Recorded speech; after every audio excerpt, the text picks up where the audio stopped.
मुझे कल ही मालूम पड़ा था, क्योंकि पहले पोस्टर्स में नहीं था, कि कुलदीप जी की किताब का भी विमोचन होना है, उम्मीदों के दीप। और मैं फटाफट उसके पीडीएफ से गुजरा, तो मैं ये अगले 2.5 मिनट उस पर बात करता हूँ, मेरी रचनाएं फिर कभी। प्लीज प्लीज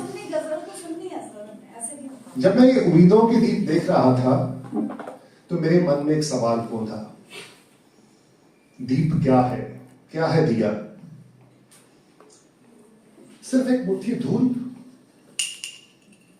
पानी में सनकर, आग में सिककर एक आकार सा मिल जाता है बस, वरना है तो धूल, एक ही ठोकर में बिखरने वाली। क्या बात है। लेकिन क्या कभी आपको किसी वीरान बियाबान में अंधेरे में भटकने का खौफनाक अनुभव हुआ है? जब आप सारी उम्मीदें खो बैठे, डर आपको निष्प्राण करने लगे, और दूर कहीं दिख जाए किसी झोपड़ी, किसी मचान का एक दिया, एक दीपक, तो लौट आती है जान।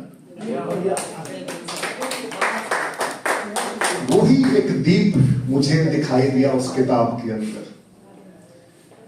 और ये दीप मात्र एक दीप नहीं होता।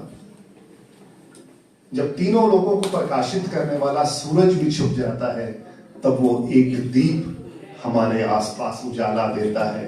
उस एक दीप से दूसरा दीप, तीसरा दीप, चौथा दीप, कुलदीप का दीप, और सब मिलकर आपको उजाले देते हैं, दिवाली देते हैं, खुशियां देते हैं। मैं सच में हैरान हुआ। हालांकि व्यक्तिगत तौर पे मेरा मानना यह है कि मैं किताबों में एक ही तरह की विधा को पढ़ना पसंद करता हूं, पर जब मैंने उम्मीदों के दीप देखी, तो शायद वो मेरा भ्रम टूट गया, क्योंकि उसमें इतने रंग हैं, इतना कुछ है। मैं दोहे पढ़ूं तो मैं गजल पढ़ूं, मैं कविता पढ़ूं, मैं छंद पढ़ूं, और निर्णय लेना मेरे लिए मुश्किल हो गया था कि आज मैं यहाँ पे आपके लिए क्या पढ़ूं। तो मैं आपकी किताब से, चूंकि गजल मेरी फेवरेट विधा है, मैं एक छोटी सी गजल आपकी किताब से पढ़ता हूं, और आपको सुनना चलिए तो मैं फिर एक उम्मीद सबसे करूंगा कि आप सब कुलदीप जी की किताब लेंगे, पढ़ेंगे, और अगली बार कभी हम चर्चा करेंगे उस पर। 4 मिसरों से अपनी बात शुरू करता हूं। एक बड़ी अच्छी शहीदी के ऊपर बातें आई थी, तो 4 मिसरे, वो मेरी पहचान भी है एक तरह से।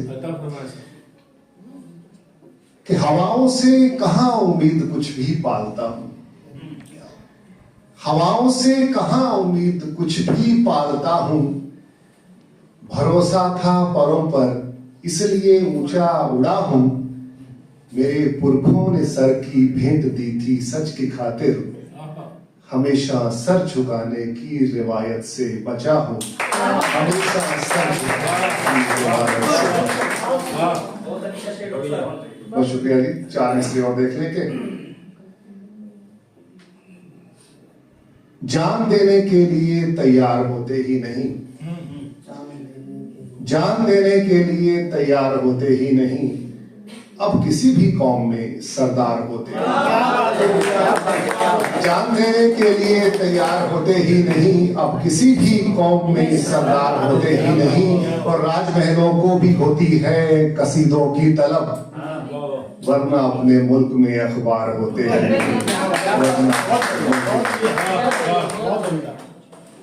फटाफट स्पीड से गजल कहता हूँ और जगह लेता हूँ कि वादे सुनने में ही लगते हैं भले, वादे सुनने में ही लगते हैं भले, गम हमेशा साथ लोगों के चले, गम हमेशा साथ लोगों के चले, और नींद की आगोश में है रहनुमा, नींद की आगोश में है रहनुमा, कह रहे हैं कौन आंखों को मले, कह रहे हैं कौन आंखों को मले, और आखिरश मजहब की चिंगारी उड़ी, आखिरश मजहब की चिंगारी उड़ी, देख कितनी बस्तियों के घर जले, देख कितनी बस्तियों के घर जले, और कोयले की कोठरी में क्या हुआ?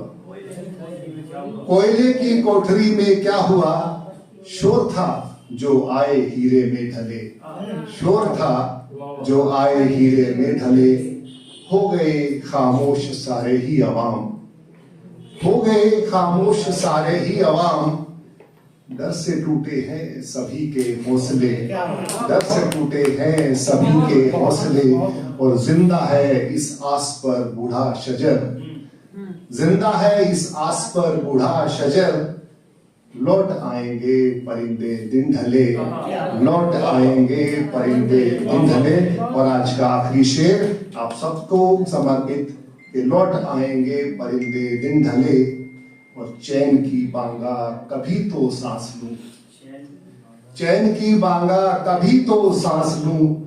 रोज उठते हैं नए क्यों मरहले, रोज उठते हैं